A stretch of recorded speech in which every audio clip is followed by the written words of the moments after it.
जय हिंद, जय भारत। साथियों, एक बार फिर से स्वागत करता हूं मैं आप सभी लोगों का आपके अपने चैनल लोन हेल्प इंडिया में।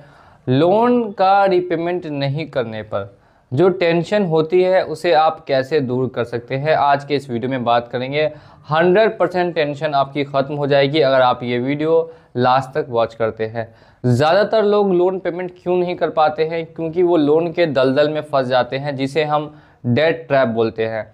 अब ये डेट ट्रैप क्या होता है मैं आपको शॉर्टकट में बता देता हूँ।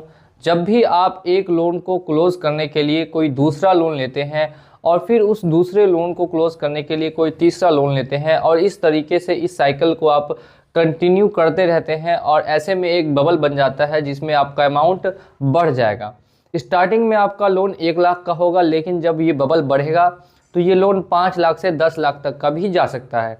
ऐसे में लोग लोन को डिफ़ॉल्ट कर देते हैं और फिर डेट ट्रैप में फंस के रह जाते हैं। अब उनको समझ नहीं आता कि वो डेट ट्रैप से कैसे बाहर निकले, और फिर उनके पास सबसे बड़ी जो समस्या होती है वो होती है टेंशन।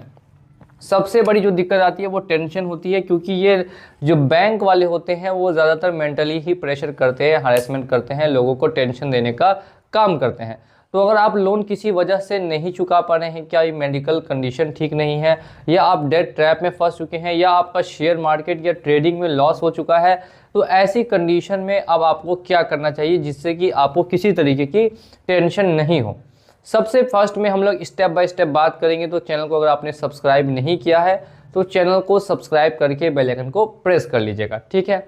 सबसे पहले बात करते हैं, जो सबसे इम्पॉर्टेंट है वो है पिकअप ऑफ कॉल, यानी कि कॉल को उठाए कि नहीं उठाए, कॉल को इग्नोर करें या कॉल पे बात करें। अब देखिए, 2 तरीके की चीज़ें होती है। सबसे पहली तो ये दिक्कत आती है कि कभी कभी लोग कॉल इग्नोर करते हैं, तो ऐसे में कंपनी वाले रेफरेंस नंबर पे इधर उधर बैंक वाले कॉल करने लगते हैं। दूसरी प्रॉब्लम ये आती है कि कभी कभी बैंक वाले कॉल ना उठाने पर वो घर पे रिकवरी वालों को भेज देते हैं। तो ऐसे में सही ऑप्शन क्या होगा कि कॉल हमें उठाना चाहिए कि कॉल नहीं उठाना चाहिए? अब देखिए, कॉल नहीं उठाएंगे तो भी लोगों के मन में एक डर होता है कि नहीं, अगर कॉल नहीं उठाते हैं तो ऐसे में फिर कुछ भी हो सकता है, तो हमें पता नहीं चलेगा। और कॉल उठाते हैं तो जनरली बात है कि वो कॉल अगर आप उठाएंगे तो वो आपको टेंशन देंगे ही देंगे, ऐसी बातें करेंगे जिनसे कि आपके ऊपर प्रेशर बढ़ सके। तो ऐसे में सही और सेफ ऑप्शन क्या होता है कि कॉल को उठाना या कॉल को इग्नोर करना?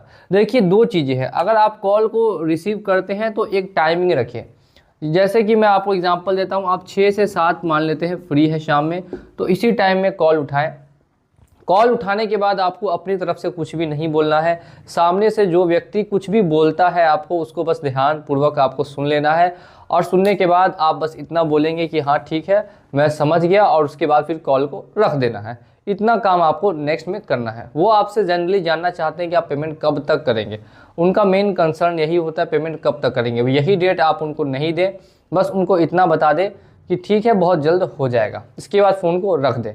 अब ये आप कर सकते हैं। और अगर ऐसा भी आपको मुमकिन नहीं लग रहा, अगर आपके पास फ्री टाइम नहीं है, तो आप कॉल को पूरी तरीके से इग्नोर कर सकते हैं, क्योंकि ज़्यादा कॉल रिसीव करने से टेंशन और प्रेशर जो है वो लोन वाले ज़्यादा दे देते हैं। तो ऐसे में कॉल को पूरी तरीके से आप इग्नोर कर दीजिए।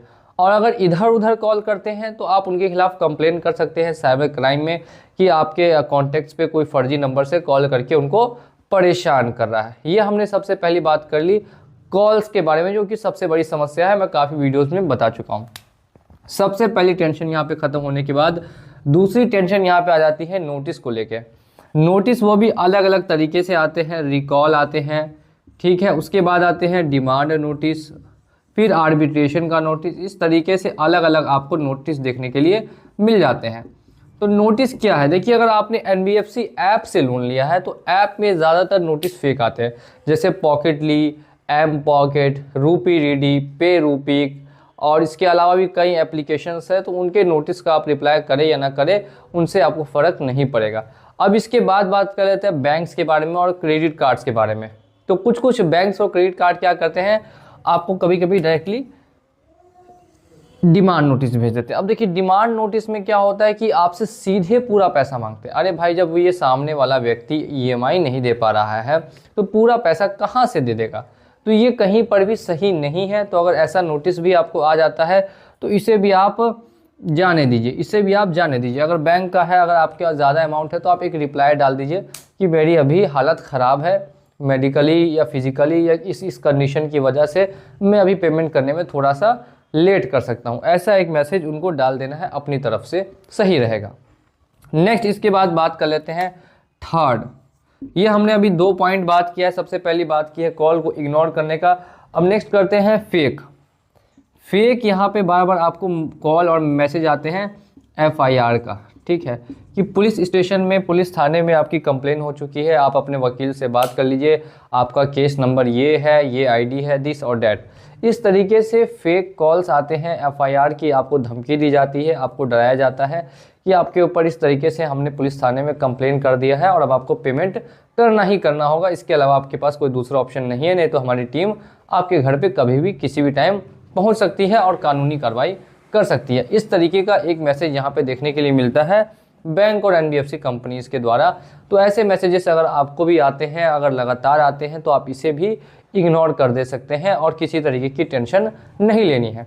तो ये भी समझ लीजिए कि जो FIR के चांसेस है यहाँ पे 0% है। कोई भी संविधान में ऐसा नियम नहीं है कि आपको डायरेक्टली पुलिस आके अरेस्ट कर लेगी अगर आप लोन नहीं देते हैं। तो इसीलिए आपको डरना यहाँ पे बिल्कुल भी नहीं है कि आपके ऊपर FIR हो और पुलिस आए, इसके चांसेस 0% है। ये हम लोगों ने 3 टेंशन जो सबसे मेन है उसके बारे में बात कर ली। अब नेक्स्ट बात करते हैं व्हाट्सअप पे देखिए आप आर्गूमेंट नहीं करें। व्हाट्सअप के जरिए भी बार बार कॉल करते हैं आर्गूमेंट करने के लिए, तो व्हाट्सअप पे कर देता हूँ मैं नो आर्गूमेंट। कोई आर्गूमेंट ही नहीं करना है। अगर व्हाट्सअप पे भी आता है मैसेज वगैरह, कॉल वगैरह, व्हाट्सअप पे भी बहुत ज़्यादा आता है, कोई रिप्लाई नहीं दीजिए, कोई आर्गूमेंट कीजिए ही नहीं, कुछ आपको जवाब दीजिए ही मत, करने दीजिए मैसेज। अलग अलग नंबर से, बहुत सारे नंबर से मैसेज कॉल वगैरह व्हाट्सएप पे भी आते हैं, तो आप उनको करने दीजिए, आप खाली देख लीजिए, उसके बाद इग्नोर कर दीजिए। तो नो आर्गूमेंट ऑन व्हाट्सएप हो गया। नेक्स्ट 5th बात कर लेते हैं रिकवरी। देखिए किसी किसी केस में रिकवरी एजेंट परेशान करते हैं, तो रिकवरी एजेंट अगर परेशान करते हैं तो उनसे निपटने के लिए मैंने कम से कम ही तो अपने चैनल पे 300 से 400 वीडियो ऑलरेडी अपलोड की हुई है, जो आप जाके चेकआउट कर सकते हैं। अगर आपने चैनल ऑलरेडी हमें फॉलो कर रहे होंगे तो आपको पता होगा कि रिकवरी एजेंट से कैसे निपटना है और कैसे उनको डील करनी है। और अगर आपने चैनल को फॉलो नहीं किया है तो जल्दी से जाइए और जाके चैनल को फॉलो कर दीजिए, ताकि आप ऐसे हमारे वीडियोस देख सकें कि रिकवरी एजेंट को कैसे लाइव आप हैंडल कर सकते हैं। तो इसी तरीके की इन्फॉर्मेशन और जानकारी के लिए हमारे साथ बने रहिए लोन हेल्प इंडिया के साथ। अगर आप 2025 में भी EMI भरने में असमर्थ हो सकते हैं या होने वाले हैं, तो ऐसे में हम आपको गाइड करते रहेंगे कि आपको किस किस स्टेप पे क्या क्या करना होगा। वीडियो को देखने के लिए बहुत बहुत धन्यवाद। मिलूंगा अगले वीडियो में बहुत ही जल्द। जय हिंद, जय भारत।